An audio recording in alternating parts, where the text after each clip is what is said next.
Tetapi apabila tidak disengaja, seperti halnya misalnya mabuk, pendarahan, sakit, dan lain-lain, maka itu tidak membatalkan puasa.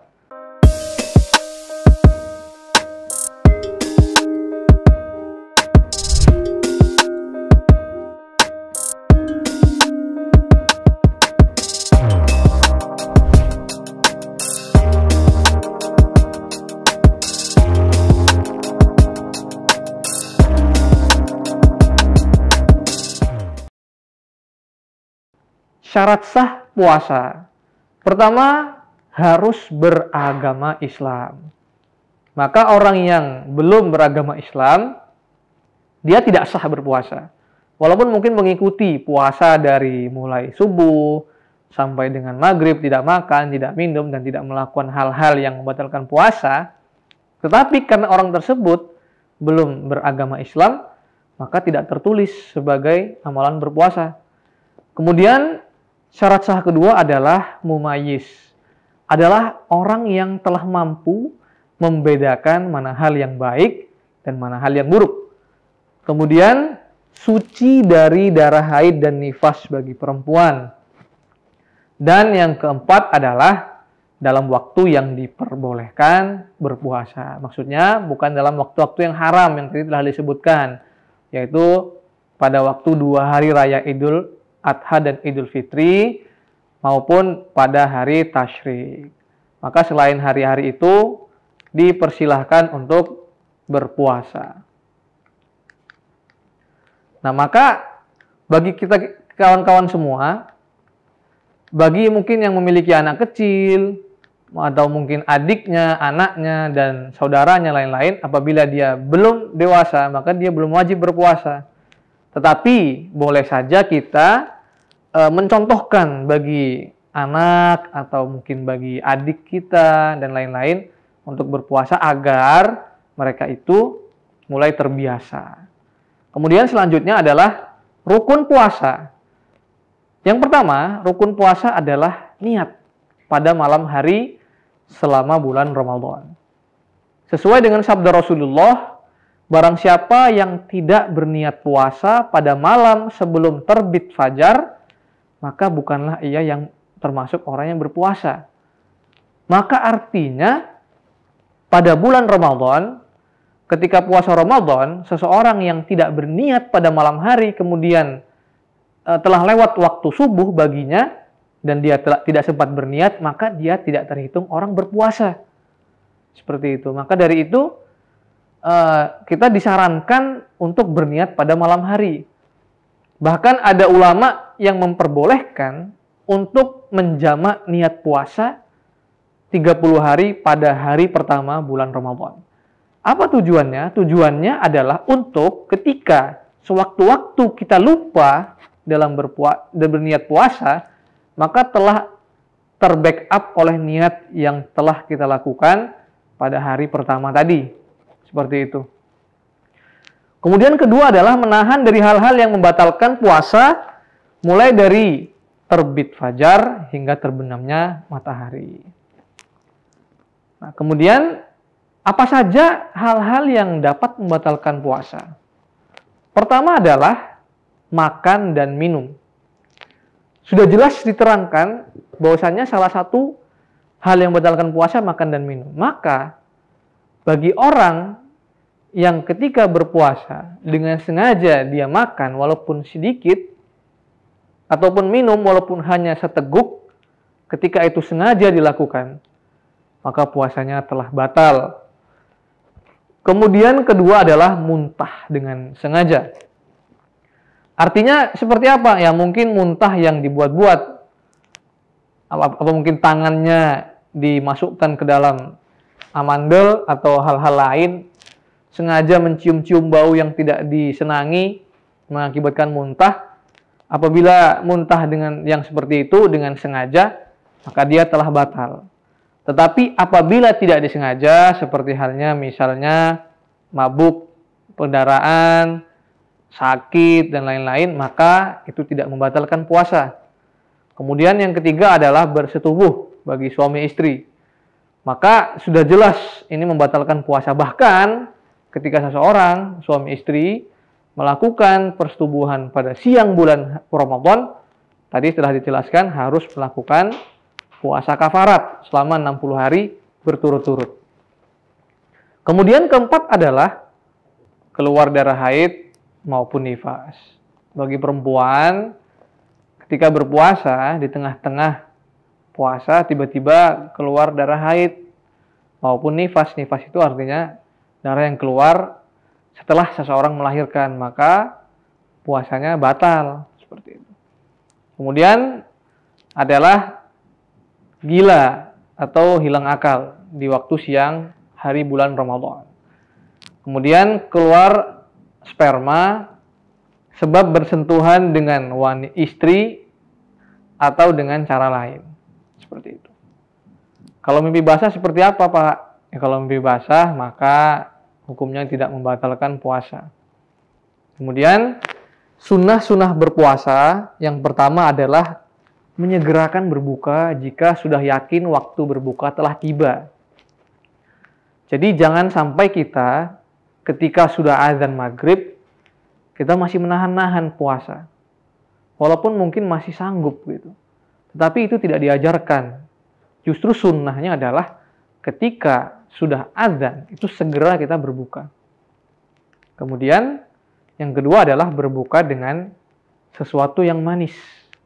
Bisa dengan kurma, bisa dengan mungkin kolak dan lain-lain. Kemudian berdoa sewaktu berbuka puasa. Jadi sebelum berbuka, ketika sudah azan, kita membaca bismillah, jangan langsung kita makan. Bismillah, kalau hafal doanya ya segera dibaca. Allahumma lakasumtu, wa bika amantu, wa ala rizkika aftartu, bi rahmatika ya arhamar rahimin. Kemudian barulah kita makan atau minum yang dapat membatalkan puasa tadi. Kemudian mengakhirkan makan sahur sampai kira-kira 15 menit sebelum terbit fajar. Kemudian memberikan makan untuk orang yang berpuasa. Ini bahkan dikatakan ketika seseorang memberikan makan untuk orang yang berbuka puasa, maka dia mendapatkan pahala yang besarnya itu sama dengan pahala orang yang diberi, tanpa mengurangi pahala orang yang diberi. Seperti itu, luar biasa. Kemudian memperbanyak sedekah selama bulan Ramadan. Boleh sedekah makanan, sedekah berupa uang, dan lain-lain. Memperbanyak bacaan Al-Quran, mempelajarinya, serta banyak mengikuti kajian-kajian pada bulan Ramadan. Kemudian ada beberapa tingkatan. Selanjutnya adalah tingkatan puasa. Pertama ada puasa bagi tingkatan awal, tingkatan yang biasa-biasa saja, tingkatan umum, yaitu bagi orang yang menahan lapar, haus, dan nafsu. Kemudian naik ke tingkatan kedua adalah tingkatan khusus, yaitu bagi orang yang juga menahan lapar, haus, dan nafsu lainnya, serta dia telah mampu menjaga panca indera dari maksiat. Maka satu level di atas yang awam tadi. Kemudian tingkatan terakhir adalah tingkatan yang istimewa, yaitu sudah mampu menahan lapar, haus, dan nafsu lainnya, telah menjaga panca indera dari maksiat, dan juga mampu meninggalkan penyakit hati. Ini sangat-sangat sulit apabila dipraktekkan. Maka ini masuk dalam saum kategori istimewa. Kemudian ada beberapa orang yang dia tidak boleh, yang dia boleh untuk tidak berpuasa. Pertama adalah orang yang sakit, orang yang sedang melakukan perjalanan, dan wanita hamil dan menyusui atas rekomendasi dokter. Nah, bagi golongan pertama ini tadi, dia boleh tidak berpuasa, tetapi dia harus membayarnya di kemudian hari. Kemudian, golongan kedua adalah, dia boleh nggak puasa, boleh juga, tetapi dia tidak harus membayar di kemudian hari, tetapi membayar fidyah. Fidyah itu artinya memberi makan orang miskin. Yaitu bagi siapa? Bagi orang yang sudah benar-benar sakit parah, yang sudah tidak ada lagi kemungkinan sembuh, kronis, atau mungkin orang yang sudah tua sekali, sudah pikun, seperti itu. Kemudian selanjutnya adalah hikmah puasa. Dari segi mental spiritual, hikmah puasa itu yang pertama adalah melatih jiwa dan watak untuk memelihara amanah. Sebab puasa adalah amanah yang harus dipelihara. Kenapa disebut amanah? Karena ketika berpuasa bisa saja seseorang tersebut mengambil kesempatan dalam kesempitan. Misalnya pura-pura berwudu, ternyata tiba-tiba minum air. Karena tidak ada yang tahu. Yang tahu hanya diri sendiri dan Allah Subhanahu wa Ta'ala. Maka dari itu, puasa ini disebutkan untuk memelihara jiwa watak agar amanah. Seperti itu. Kemudian menempa jiwa supaya mempunyai kekuatan dan daya tahan yang tangguh dalam menanggung derita. Jadi namanya puasa itu kan menahan lapar, menahan haus seharian. Tidak semua orang itu sanggup melakukan hal tersebut. Maka bagi orang-orang yang telah melewati puasa 30 hari dengan baik, orang tersebut dapat dikatakan memiliki daya tahan yang tangguh dalam menanggung derita. Seperti itu. Nah, jadi menempa jiwa agar memiliki kekuatan dan daya tahan yang tangguh dalam menanggung derita. Kemudian mengurangi atau mengendalikan serta membersihkan diri dari sifat rakus dan tamak. Jadi memang sudah menjadi sifat asli bagi manusia itu memiliki sifat rakus dan tamak. Maka dengan berpuasa kita akan mengurangi sifat ini. Walaupun tidak 100%, setidaknya kita mengendalikan diri dari sifat kerakusan kita. Setiap hari yang makan tiada henti, pagi, siang, sore. Maka dengan berpuasa otomatis kita menahan diri dari makan dan minum karena itu sebagai syarat. Maka dari sini 30 hari yang kita lakukan berpuasa itu telah mendidik diri kita agar tidak menjadi manusia yang rakus dan tamak. Kemudian sebagai tanda terima kasih terhadap Allah.